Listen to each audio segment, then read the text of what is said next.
Okay, here's a question for you. Are you more afraid of, say, an Orwellian world?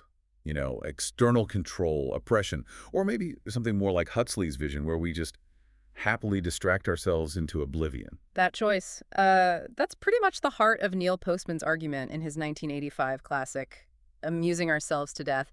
Ah, His whole point is that modern culture isn't really being crushed. It's sort of dissolving in entertainment. And honestly, that feels incredibly relevant right now. yeah, it really does. And today we're not just giving you a quick summary of the book, we're actually doing an extended analysis. That's right. So more than just a summary, though, we'll cover the main points, too. We're examining how Postman actually builds his argument, how he creates influence, and frankly, how he earns or maybe loses your trust. Exactly. The idea is to give you the tools to read this kind of critique with, let's say, sharper insight, greater discernment. Thinking about reading the book, this should definitely help. And it's also, I think, really useful for anyone interested in writing or shaping arguments themselves. Absolutely. And hey, if you find this expanded format valuable, please let us know. Your feedback really helps us figure out what kind of content to make next. And just a quick note for context, what you're hearing is a unique two-host AI conversation. It's powered by Google's NotebookLM, designed for a deeper, more dynamic kind of book analysis. So our mission today isn't just to repeat Postman's warning.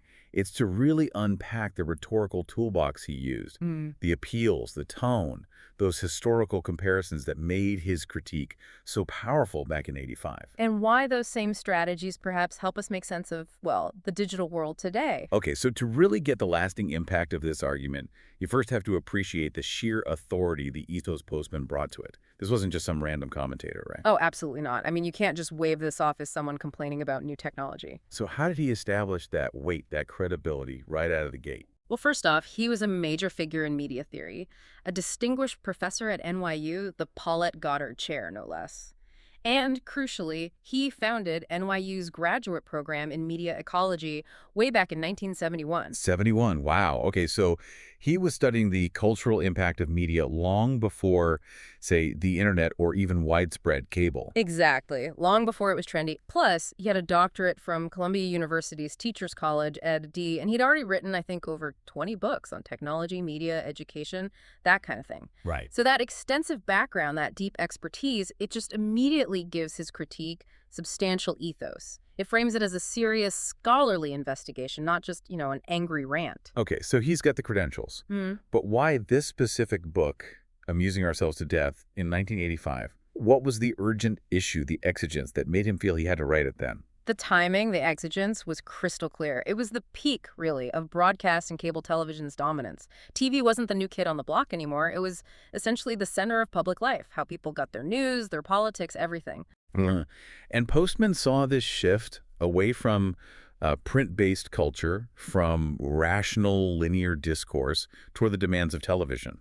Visual appeal, emotional hits, constant entertainment. He felt this was an urgent crisis A crisis for for... democratic deliberation, for critical thinking itself. He believed democracy requires an informed public capable of engaging with complex arguments, and TV, by its very nature, was undermining that.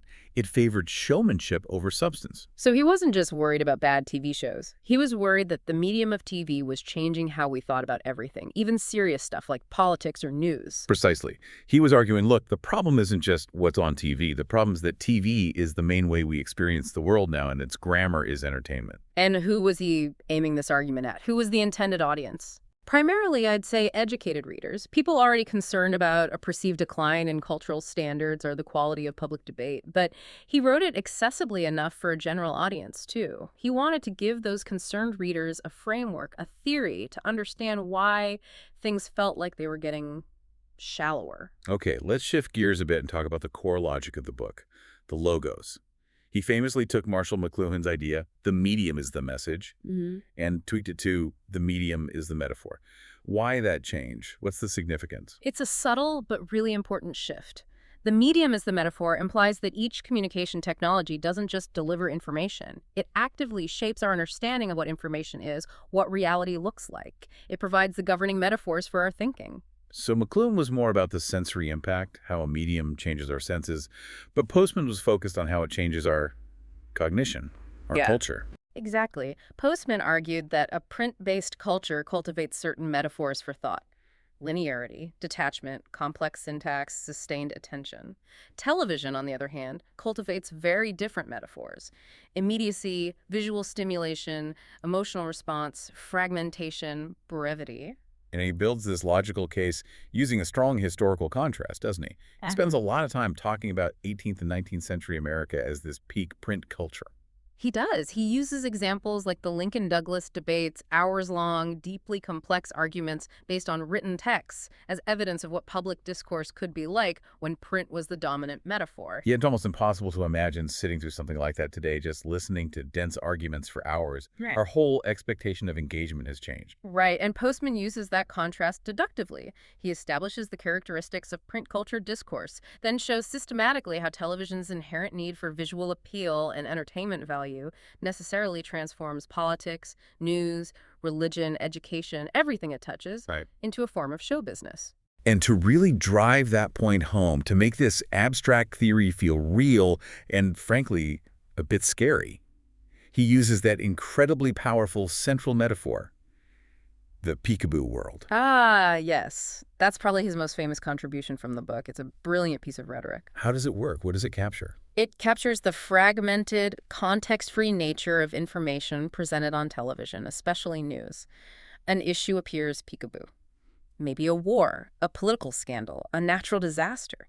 It gets a few minutes of intense, often emotional coverage. Right. And then, peekaboo, it vanishes, replaced instantly by the next segment. Maybe a commercial, maybe a celebrity story, maybe another crisis. There's no timer for depth, no sense of history or consequence. Just fleeting images, spectacles appearing and disappearing without connection. And applying that today, gosh, the peekaboo world feels like the perfect description of an internet feed, doesn't it? Right. An endless scroll where a global conflict sits right next to a cat video, which is next to an ad. It's a perfect modern application, yes. The structure of the feed itself enforces that peekaboo logic. Nothing can remain serious or hold attention for long because the form is designed for constant, fleeting novelty and amusement. Think about character limits, video length limits on various platforms. Those aren't accidental. They shape the discourse into something brief, punchy, often superficial. Precisely. The medium is the metaphor, and the metaphor of the digital feed is often fragmentation and fleeting amusement. Okay, that systematic approach theory, history, contemporary application, makes the book's logic feel really robust. But logic alone doesn't always grab people. How did Postman tap into emotion, into pathos, to make people really feel the urgency of his warning about having too much fun? That's a great question. But before we dive into the emotional core, just a quick reminder for everyone enjoying this kind of analysis. Our YouTube channel, Mindful Moments, offers more AI-powered book analysis, summaries, and critiques. It's all about inspiring reflection and rational thought. Definitely check it out. Good reminder. Okay, so the emotional power. He pulls off this incredible trick, making us feel alarmed about pleasure itself. How? His masterstroke here, his main pathos strategy, is invoking Aldous Huxley's Brave New World. He doesn't primarily warn about Orwell's 1984. Right, that's the key distinction he makes. He argues forcefully that the threat isn't external oppression, censorship, state control, the Orwellian nightmare. The real danger, he says, is closer to Huxley's vision.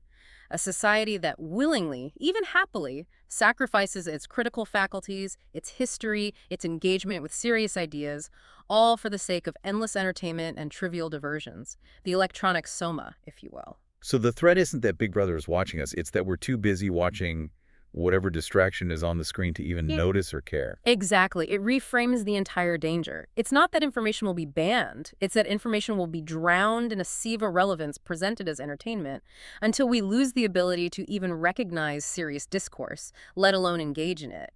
That's a profoundly unsettling, emotionally resonant warning. And his writing style helps land that touch too, right?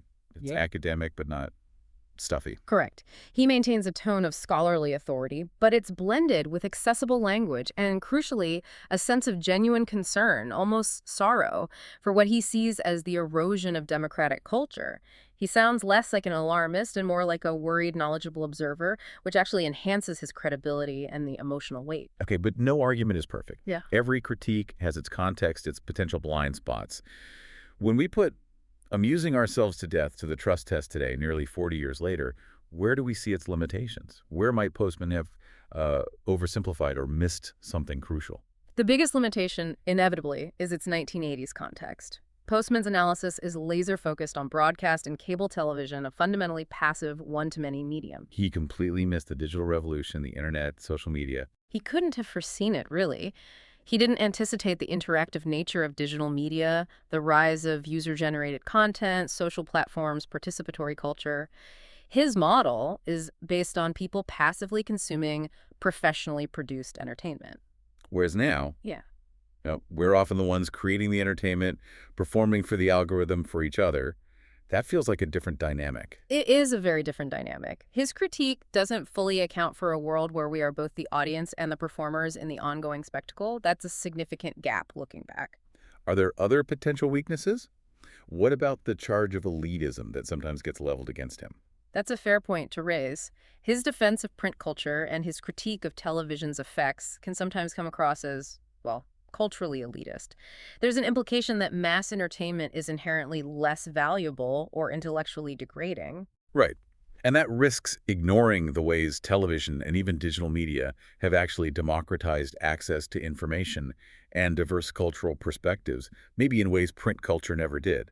Is he just being nostalgic for a golden age that only existed for a literate elite? It's a criticism worth considering. His view can seem somewhat deterministic, the idea that the technology itself dictates the cultural outcome. It perhaps underplays the way audiences interpret, resist, or repurpose media. Culture shapes technology just as technology shapes culture. It's complex. So maybe a bit of an oversimplification there. Potentially, yes. The relationship between media and culture is dynamic, not just one way. Yeah. However, even acknowledging these limitations, the lack of foresight about interactivity, the potential elitism, the determinism, his core insight remains incredibly powerful. How so? Because his fundamental observation that the form of a dominant medium shapes public discourse and prioritizes certain values like entertainment over others, like rational argument, still holds disturbingly true. The mechanisms have changed, evolved with digital tech, but the underlying principle he identified feels more relevant than ever. So despite being pre-internet, his warnings feel prophetic. Deeply prophetic, I'd say. You look at the current state of online discourse, the quality of information, the dominance of entertainment values, even in news and politics, the shortening attention spans. It's hard not to see Postman's ghost hovering over it all. His framework gave us the language to analyze this shift. Which explains its enduring impact on media studies, cultural criticism, education. Absolutely. It remains a foundational text for anyone trying to understand the relationship between technology, communication, and culture. It equipped us to ask critical questions about how our media environment shapes us. Okay, so let's synthesize this for the listener. The big takeaway seems to be that understanding how Postman built his argument, his careful establishment of ethos, the historical contrasts driving his logos, the powerful pathos of that Huxley comparison, it empowers you, the reader. It really does. It helps you read not just Postman, but any critique of media or technology with much greater discernment. You can analyze the strategy behind the warning. You can ask, is this critique based on solid analysis of the medium's structure, like Postman tried to do? Or is it more about moral panic or just nostalgia? It helps you weigh the argument more effectively. It prompts you to apply his core question to our dominant media. If Postman asked how television as metaphor changed things, we need to ask, how does the infinite scroll change things? How does the algorithm-driven feed change things? What are the metaphors of our time? And what kind of discourse do they encourage or stifle? Okay, let's leave our listeners with a final thought to chew on, building on that. If Postman's warning in 1985 was that we were passively amusing ourselves to death through broadcast TV, how much faster, how much more intense is that process potentially becoming now with interactive digital media? Media that doesn't just invite us to consume amusement, but actively requires us to perform it, to constantly create and curate our own entertaining personas for the digital stage. That's the chilling evolution, isn't it? We've gone from being the audience absorbed by the show to being the unpaid cast, constantly performing in the show business of everyday life online, amusing ourselves and each other, perhaps even faster towards whatever Postman warned us about. Definitely something to think about. If you want to dive deeper, click the link on screen for the in-depth book summary. And please, subscribe, share, consider purchasing the book via the link if you're interested, and always strive to think rationally. And don't forget to check out the many other genre-based book podcasts available at Mindful Moments. Subscribe and nourish your mind on the go.